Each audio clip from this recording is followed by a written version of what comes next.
Hey everyone, welcome back to another video. Today we have Dr. Nigar joining us directly from the OR. Thank you so much, Dr. Nigar, to take our time to share your experiences with all the candidates out there for the EMRI exam. It's been a tiring shift, obviously, for both of us, but glad that we could take out this time to shoot this episode for you all. Before we dive right into it, Dr. Nigar, can you just go ahead and introduce yourself so that everyone has an idea about you?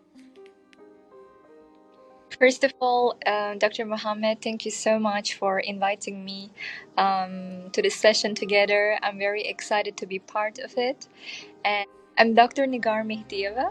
I'm from Azerbaijan and I have been living in UAE for quite long. But for my MD degree, I went abroad and I came back.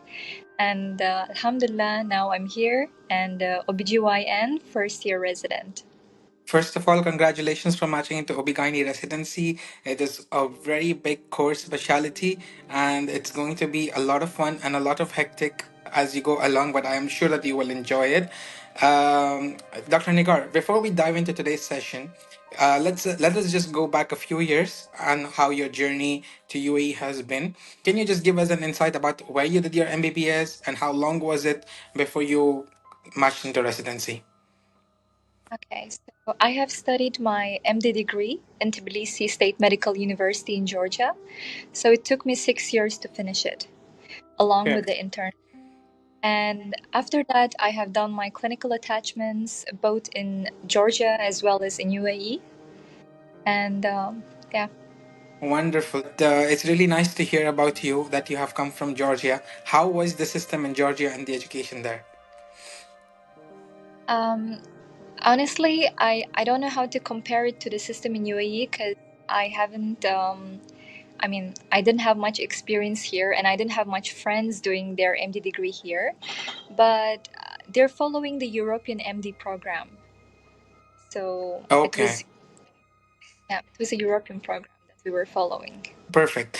You did your internship as a part of your curriculum course there. How was your internship here? Was it like divided into rotations, or how did you spend the year? So basically, it was divided into rotations. So as we were having the subjects, we were having our, how to say, when we were having a rotation in one place, in our final year, it was counted as our internship.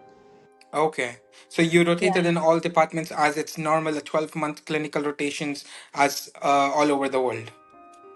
Yes, and after that, I have also done my clinical attachments to make it stronger, because usually students prefer to go for internship program after graduating, because like I had a lot of friends who graduated with me and they came back to UAE, and they have done their 1 year internship, even though they had the internship with them. So it is Okay. recommended to um, either to repeat your internship or to go clinical electives, just to, how to say, to not to have any gaps and to keep training yourself. All right. I think that's a really strong point for all IMGs. A very, very crucial question that every IMG comes up with is about clinical attachments. So, being in an educational system abroad, trying to get into a residency or a career pathway in UAE, how do you feel about clinical attachments? Is it a good thing to proceed with, or all about your opinion? Definitely, I believe clinical attachments are very important, even more important than internship. Okay. Internship is the basic thing that, just like how we have our MD or MBBS degree, internship is one of the basic requirements. But clinical attachment mandatory. It depends on you if you want to do it or not. But again, it's a very big point to do it because they're gonna look at everything.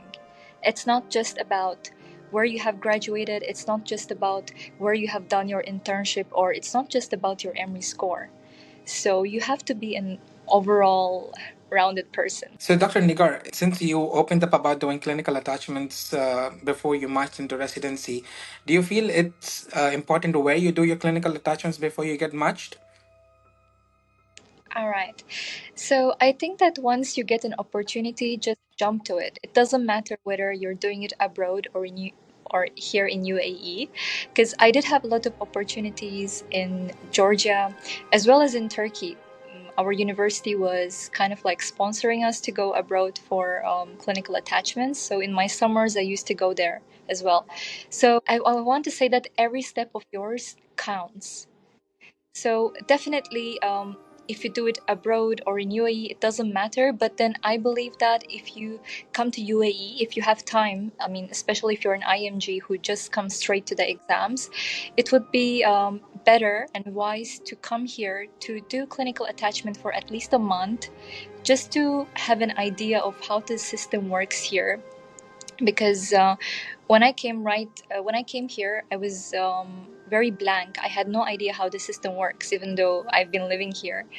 So my recommendation is, even if it's like, okay, even if not 1 month, even if it's for 2 weeks, just um, just have a try. I mean, go into it and see how things are going on. Of course, it's a big plus point on your CV again, but also like when you're in your interview, you can mention it that if it doesn't matter about the duration, just to mention itself that you have been doing your clinical attachment in UAE as well, shows that you have a big interest, that you really want to be here and you're doing your best. So it's not experience wise, but it's your interest wise. I believe it is important to include UAE in your attachment as well. I think this is a very nicely put situation for all IMGs, because doing clinical attachments is going to give you an experience of the place where you are doing it, and also learn the type of modality of treatments they're going to use there. So I think, irrespective of the place you're going to do, you're always going to learn. And if you're doing it for the residency pathways here, it's a very good add-on where you can meet program directors, you can connect with colleagues, you can connect with faculties, consultants, and try to build your profile well. I think that's a really strong point. Thank you so much for that, Dr. Nagar. Moving on to the next question is, you matched into residency here. It is actually a dream for many IMGs to match into core specialties like general surgery, OB/GYN, pediatrics, internal medicine. So when did you actually start about this process in your mind that, okay, you have to go to UAE for residency, and what was your mindset? How did you prepare yourself? To be honest with you, at first I was so hopeless. I didn't think even that I will be able to get into residency program here. It was my family that always like pushed me and gave me motivation to always give it a try. I was thinking of moving abroad to other countries to continue my residency. Also, I've seen on groups, on social media, and on internet, everyone's like, they're complaining that IMGs have no, how to say, have no space here, and they have very strict criterias. If you're an IMG, you have a very few percentage of getting in. But after I got into residency, I'm totally against this statement. That's a very good catch up on the point, Dr. Nigar, that you mentioned about the backlash on social media and on various WhatsApp groups that you receive from different candidates having their experiences. How did you actually fight this out? How did you prepare yourself that this negativity is not going to be impulsive on you? Okay, so I thought this that it's, I mean, whatever chance you get, you always have to grab it. So this was one of the options I had, so why not? Of course, when you make an option, you shouldn't just stick to one option. You have to have plan A, B, C, and you're gonna try one of them. I mean, you're gonna try each of one. And if it doesn't work, it doesn't mean it's the end of the world. So my plan A was UAE. So I was like, let's give it a try. But if things don't work out, it doesn't mean that I'm gonna go into depression, I'm gonna be sad and all that. The way how to start is to start with a positive outlook and to believe in yourself. Nobody is perfect, but if you just have the positive mindset and you keep praying and you keep believing in yourself, I believe that this is something anyone can achieve. I think you have actually fought that battle really well, and that is what your hard work shows, that where you're standing today. But just to put out a note for everyone out there who's watching this video, and for all the other candidates out there, everyone will have a different experience going through the pathway. Some of them will ace it on, some of them will struggle through it, and some of them will not make it through. But always remember, you are just one person out of the whole crowd. There are many others, they are still eyeing the pathway, they are still eyeing to prepare for it. You're one misinformation or comment can actually demotivate and degrade them, and that is not something that is healthy even in healthcare and even for us as professionals, as physicians.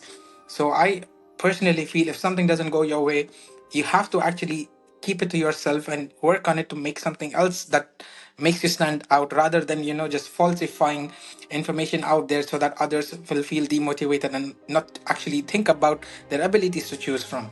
This is really a very important point, and I think thank you so much, Dr. Nigar, for highlighting that it is something to look out, because that is what people are always looking at. Misconceptions and experiences travel faster than facts and truth. So absolutely, very well put up, Dr. Nigar. Now it's the hot topic for today, which is talking about how you prepared for the Emory exam. So when did you actually start studying for it? How did you know about the portion, what you have to study for the exam, and what all did you do? Right. So I started studying 3 months before my exam, which was on Feb. So the way how I studied was to go through the Emory files, the main Emory file, and not just once, and not just memorize it, and not just look around the questions. That's not how you're gonna pass this exam. You're actually gonna sit and study everything. When you see the question, I mean, the past paper is not there to memorize. The past paper is there to guide you on the topics, on the subject areas to focus on. So as I was going through the questions, I was going back to my books and to my notes in my medical schools, I mean, medical school years that I made.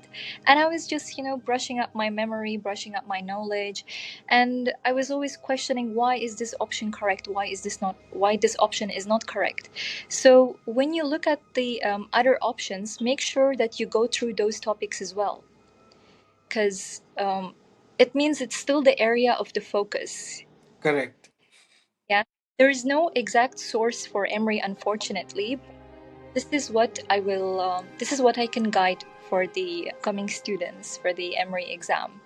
That when you look at the question paper, always question why is this correct. Even sometimes it may not be correct. So do your own research, and as you do your own research and you, how to say, you find your own resources, it's actually gonna stick on your mind. So when in the exam, when you will see a similar question, you will already have the answer on you. I mean, with you. To be honest with you, some students they were like they had a lot of similar questions coming up in the exams. But during my batch, when we went to the exam, around 90% of the paper was different. But what saved me was actually studying. And when I say studying, I don't mean that you should go buy a USMLE book or some book and just keep memorizing that. No, you have to study with the question papers that you have. So, how to say, it goes in combination. Correct. To add on to this point, it's very important to note that every candidate that's applying for this exam is obviously a graduate who has completed his MBBS studies. So obviously, whatever your basics is to be learned is to during those 5 or 6 years that you've spent in medical school. Otherwise, then what is the outcome of you going to a medical school? So that is the basic where you will learn it. And this examination is going to be a step up where you refresh your knowledge, where you crash course, commit everything towards, in a small time, cram it up, and then try to go and perform it with all the basic knowledges you have. But again, if your foundation is weak, whatever question that comes, you will not be able to think logically and give that answer. So it's very important to make sure that your basic is strong. And I think that is what we have to build up from the start. So, when I say it took me 3 months to study, it doesn't mean that everyone should take 3 months as their timeline to study. No, maybe, maybe you may need 6 months to study, maybe you may need 1 year to study, or maybe you may need just 2 weeks to study, not even 3 months. So, it all depends on you how fresh your mind is with all the materials.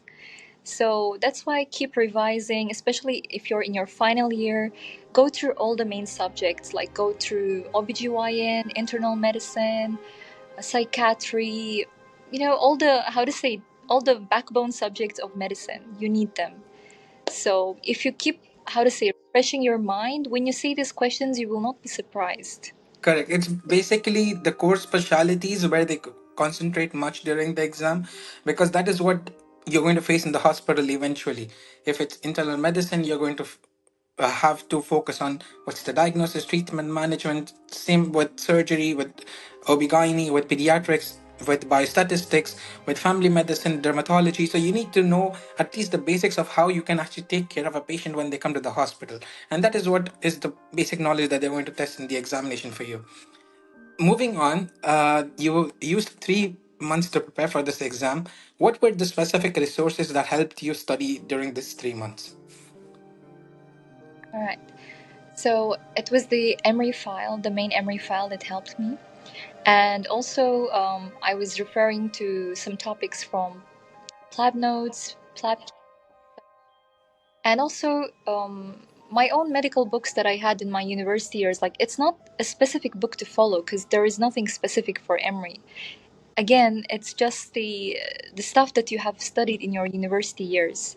So as you go through the questions, you see what are the topics that are being asked often, or what are the differential diagnoses of this disease. Like, for example, if the question may ask something else, or if it's a similar case, like, you will know that what areas to focus on, like what areas to focus on OBGYN, what areas to focus on internal medicine, what topics are asked on psychiatry. This way you will be able to focus on specific areas, particular subject. So I Okay. will not one specific book or one specific source, because for everyone it's different. What I may have studied from may not be easy for you. Maybe you have your own ways, your own notes, so it's different for everyone at the end. All right. I think that is a very clear what type of materials they can use. Basically, starting up with the past papers as your backbone, and then you start using your own notes from medical school, or you refer to AMBUS question banks. That is one of the most really helpful sources currently that many graduates have praised it.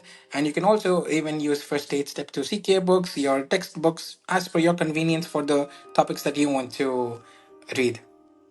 See, it's different for everyone. Like, I never liked the USMLE Step 2 CK book. I can Okay. never use it because I feel like everything is just like facts there. And me, I'm a person who likes to dig deep into the topic and understand why this is right and why this is wrong. So that's why it was not a convenient source for me. But again, it's different for everyone. All right. Dr. Nigar, when you were preparing for these 3 months, I'm sure that you were working as well during that time as an intern. And how often do you spend studying in a day or in a week, or how did you plan your schedule? Um, Again, for everyone, it's different because everyone, how to say, has their own. Like, maybe someone may take 5 hours to study, but in that 5 hours, they will study only for 2 hours and they will be in chill mode for 3 hours. So, honestly, I'm not counting hours. Like, whenever I had free time, I would just sit and revise. But in average, it would be around like 5, 6 hours a day. Okay, I think that is one of the minimums that you should actually keep to focus on this exam. If you're trying to cram up or have a crash course, that you need to spend a bit more time, because I feel people who take an off sit at home and prepare, they are at an advantage of more time. But again, this thing does not require you to be off. Even if you're working, you can actually work on it. It would require a bit more of your energy, but again, it's all possible at the end. um, Before you went and took the exam, when you were studying through those 3 months, how did you evaluate yourself that you felt, okay, I might be ready for the exam, I should take it? Honestly, until last minute, I didn't feel I'm ready. Even I was thinking of postponing my exam. But then I kept, how to say, repeating the materials, repeating my notes. Like, wherever I used to make mistakes, or the topics that wasn't clear for me, I used to highlight them. I used to, like, have a note with me and used to write the topics that I'm not good at, my weak areas. So on my last days before the exam, I was just going through those topics or the questions where I had problems with. So I think this is the fastest way to repeat, especially when you have no time. I mean, not to repeat. I mean to evaluate yourself. And if you want to evaluate yourself based on the questions, it's very simple. Just have the unanswered version of the question paper just for practicing. and to see what you remember. Okay, I think this is one way that candidates can actually use to understand how well they have understood the questions, how well they have understood grasping the knowledge of what they are going to ask. Because it's very important as a student to always be in the third shoe, be in the shoe of the examiner, and then think, what are they focusing on? What are they trying to ask you out of it? And one effective way I found that many people have also used is to do it in a group study. At least have a study partner, because if you have a companion with you, you can actually target questions at them, assess each other, and then they can assess you, and it becomes a healthy competition where you can actually know where you actually stand and where you have to work on, which topics you have to focus and stuff on that. Dr. Nikar, do you remember what were the high yield topics that were asked in your specific paper? Definitely. The thing is, I do not remember the specific questions, but I will tell you what areas I got more questions from. Okay. From OBGYN, from my Okay. special, and psychiatry as well. There were a lot of questions from psychiatry, and a lot of questions came from statistics as well. Okay. So maybe a lot of the students who are preparing may skip the statistics part, but I would recommend not to. Make sure you know the statistics part very well. If like yeah, these three areas were asked a lot in my paper. Okay, I think this gives them an idea of what they can ask. Here, I have two takeaway points actually for all students that are preparing. First is they are going to be recall questions as well on the paper. And second is, I feel that there is nothing like a tough paper. It's something like I don't know the answer, because in an MCQ, it's very straightforward. They ask you a question, be it anatomy, be it physiology, it's already there as science on paper, on books before. So it's either you know it or you don't know it. So you might have studied and prepared for it, so you know it. And if you don't study for it, you absolutely don't know it. So, it's a ratio of how much you know about the topic rather than the paper being a bit hard, bit, tough or something. But I always take it on myself that if I don't know an answer, I'm not well prepared for that exam. So this will actually this will actually make you more confident on yourself if you start looking onto your mind and start preparing it earlier. That if it's a recall type based question and if it's straightforward, I should actually know the answer. And then you will actually go ahead and you will mark those answers as per the way they are asking you in the exam. And the second point I wanted to say was that there is no topic that is going to be high yield according to the examiner's perspective.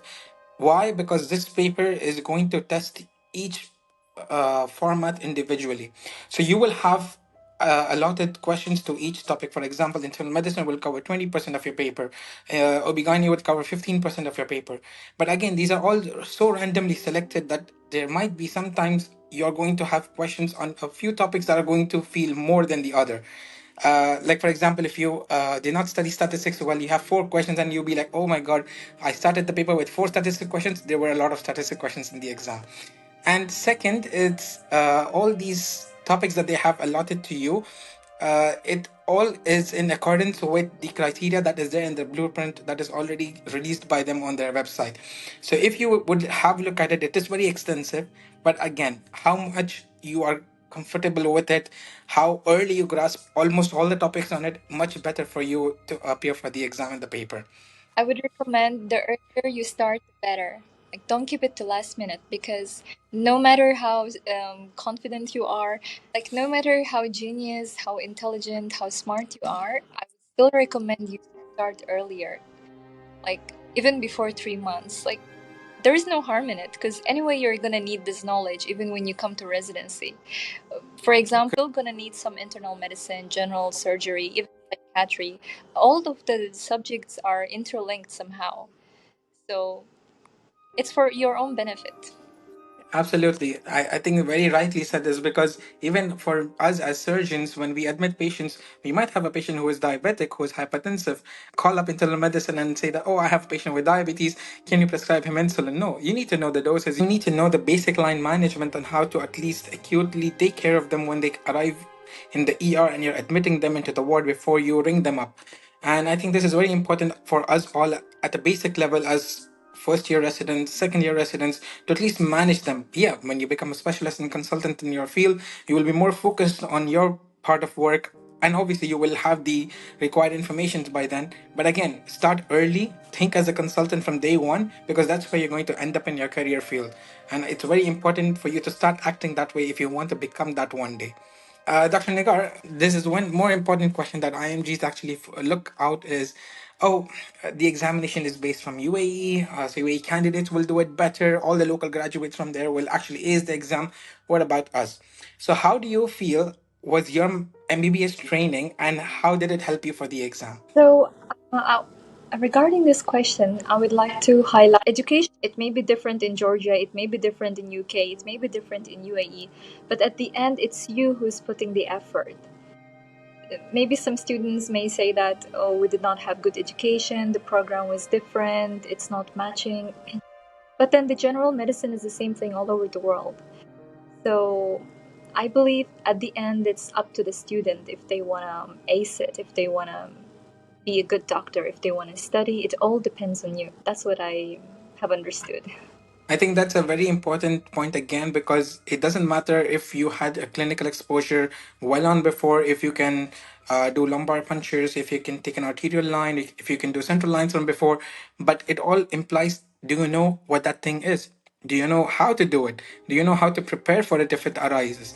And then obviously hands-on trainings, practical training, simulation trainings will all happen on the job while you're working here. The most important thing is, what were you sent to do for the 5 years in your medical school? Are you fulfilling that criteria? Do you have the basic knowledge? Do you know what every person who graduates from an MBBS should know? And that is the most important thing coming out of any medical school. Moving on, almost towards the end of our very special interview with you, but what are some tips that you want to give for graduates who are preparing for the upcoming MBA examination in December? My best advice for everyone, don't be standard. Like, don't just focus on scoring high Emory marks, because that's not how it's going to be. They're going to look at you, at your personality.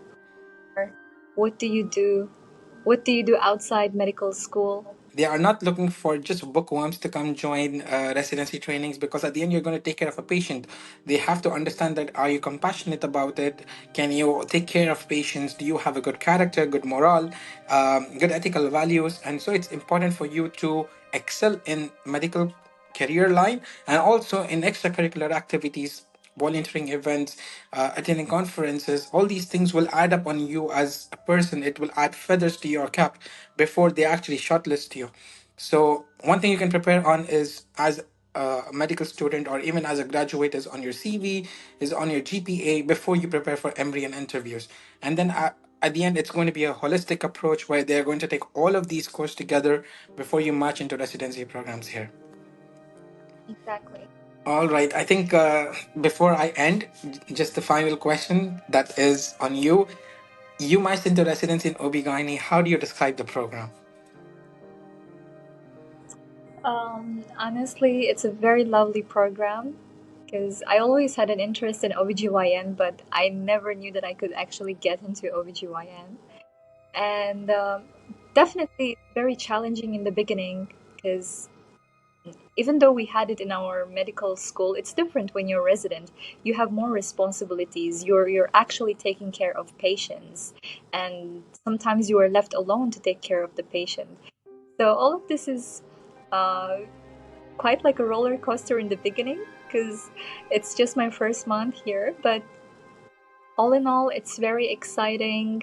It's it's kind of like emergency, but for women, you know. Yes, correct. And how are you managing the OR life and the wards and the clinics?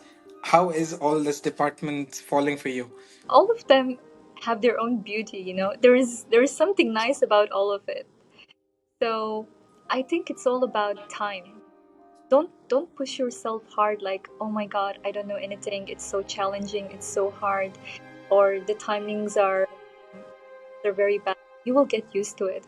As long as you love what you're doing, um, all these will be, how to say, just excuses. Like, to love what you do and go for what you love to do.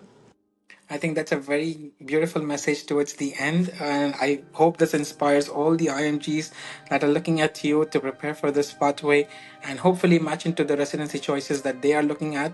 And we wish them the best of luck for their exams. Thank you so much, Dr. Nigar, for joining. It was a pleasure having you. Thank you so much. Looking forward to many more podcasts and wishing all the best to all the doctors who will be at the exam.